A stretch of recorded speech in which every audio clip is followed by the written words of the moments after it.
Timeshares may seem like a very appealing option for regular vacationers, but they often come with a lot of disadvantages that make them less practical and financially unattractive in the long term.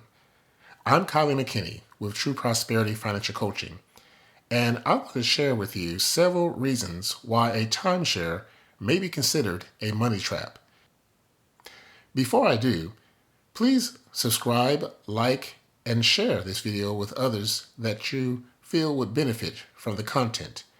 And leave a comment in the comment section below. So here are the reasons, several reasons, why a timeshare may be a money trap. Number one, the high initial costs. The upfront fees of purchasing a timeshare is quite substantial. And despite this large investment, you actually don't own the property at all. Instead, you've just bought the right to use a property for only a specific time of the year. Number two, maintenance fees. Timeshare owners are required to pay annual maintenance fees, which can be quite high and tend to increase over time regardless of whether you use your designated time at the property. These fees are obligatory and must be paid, every year, which can add an additional financial burden. Number three, difficult resale. If you decide you no longer want to use the timeshare, it's very difficult to sell this timeshare. Matter of fact, it can be very challenging. And this timeshare resale market is very saturated, so it could be the fact that you're actually selling and getting a lower cost than what you paid for the timeshare. Number four, limited flexibility. When you purchase the timeshare, you are obligating yourself to only be able to go there at a certain time of the year, same place, and you have no flexibility of vacationing anywhere else because you're stuck with this particular timeshare. Number five, additional exchange fees. If your timeshare is a part of an exchange program that allows you to vacation in different locations, you generally have to pay an additional exchange fee to be able to swap your week with someone else. So that adds further fees to the additional cost that you've already paid for the timeshare. Can you see a theme here? Additional fees, additional costs. Number six, opportunity costs. The money used for purchasing and maintaining a timeshare could have been money invested in another type of investment that gains you a better rate of return. Number seven, risk of developer issues. If the developer who manages the property faces financial difficulties, goes bankrupt, or fails to maintain the property adequately, it can adversely affect your timeshare experience and your investment. Number eight, travel costs. Owners must also consider travel costs to and from the timeshare, which can add up over time, especially if the property is far from home. These out-of-pocket expenses have to be budgeted each year, and this is on top of your maintenance fees. So the question is there any way I can get out of a timeshare? Well, getting out of a timeshare can be very complex and very difficult, but I want to give you three common ways that you may want to approach this.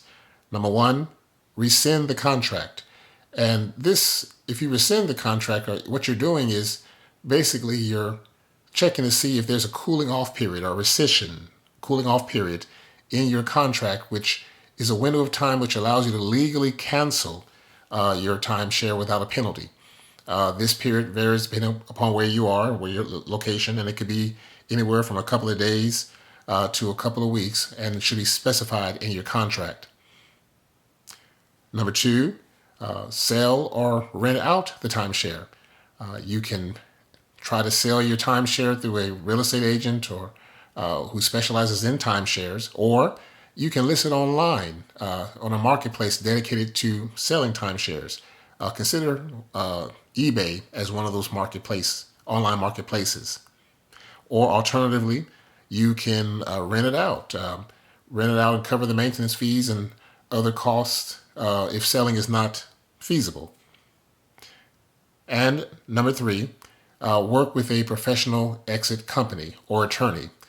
Consider hiring a reasonable, or I should say reputable, timeshare exit company or attorney who specializes in timeshare cancellations. They can help negotiate with the timeshare company on your behalf.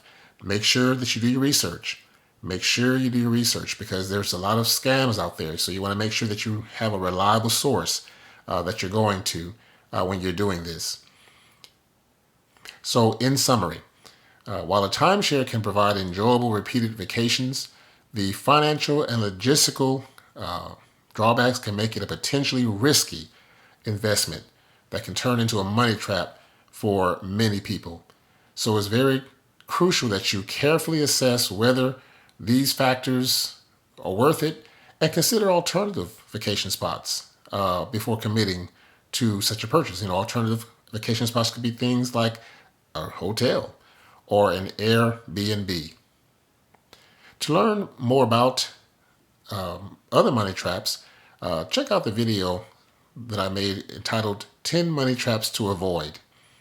And this will help you to avoid not just the money trap of timeshares, but others that are out there that are so easily set to trap people from thriving with their money. Once again, please subscribe to this channel, click and share this video with others, and leave a comment in the comment section below. Incidentally, if you want to know also the secret of how I make these videos and the quality of sound that you hear and the crisp pictures that you get, I use a kit, a portable kit called the Shure Portable Videography Kit. Shure, S-H-U-R-E, Videography Kit. And this is a complete audio and video rig that for recording and monitoring professional sounds, and also go with any mobile device. So check it out in the description section. There's a link on Amazon, which I'm an affiliate of, by the way. And you can get this for a very, very reasonable price. Again, the Shure Portable Videography Kit. But most importantly, I want to leave with you to avoid the money traps, especially the money trap of timeshares.